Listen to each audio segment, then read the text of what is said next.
The original project was called Natal, it's now called Kinect. And what Kinect actually is, so what the device that frees you from having to hold all these things, this is what it looks like.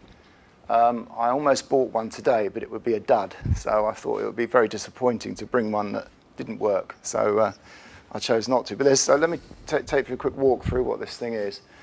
In the middle there is a RGB camera. And that is a straight RGB digital camera. Each side of it are these 3D depth sensors. Now, this is actually the genesis of the project, was around this 3D sensing system.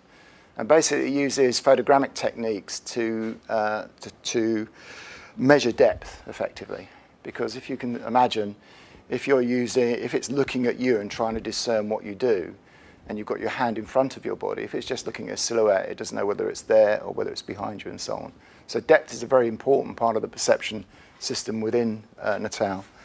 There's a multi-array microphone that runs along the bottom, and obviously because it's not, you don't have to stand directly in front of it. And then it's also got a motorized tilt. One of the things that we found is that we could get the geometry right horizontally, but vertically we needed to have a motorized tilt, so the device will follow you around if it needs to. These gestures, these way that you touch and interact is one thing, but the other thing that's really important is how systems sense you. Because if you're just touching the system, the only thing the system knows about you is where your two fingers or whatever you're touching the system is with you. Whereas if you actually say the gesture is the way that I'm going to communicate, but the system itself is sensing you, so it knows your environment, it might know your state of mind, it might know where you're standing, sitting, and so on. And so there, once you've got both the feedback you give the machine through the gesture, but also the kind of information the machine is gathering from you, then you have a really rich baseline to start building applications, particularly in things like gaming, but also in things like health and well-being. If they're not computer literate, or you get a lot of people that are simply scared of touching computer screens in case something goes wrong, what you can do is take away that barrier that might be a keyboard and a mouse and just give them something to touch, something that's very intuitive. It's a fantastic way of actually getting interaction. And the other thing about the system is that it makes a good guess at who's in the room. So you could see a scenario, for instance, where the electronic program guide that might be displayed on your TV would be based on who's in the room and not necessarily what the broadcast. So if you've got, say, children in the room, maybe the electronic program guide would change dynamically and make sure that content that's showed on the guide are ones that are suitable for children. Now, you know, the thing that I've shown, all of the things I've shown are highly physical. And that really is the aim with, it's certainly one of the original design goals of Kinect, is to actually get people out of their chairs to make gaming an experience that actually is less likely to turn them into couch potatoes.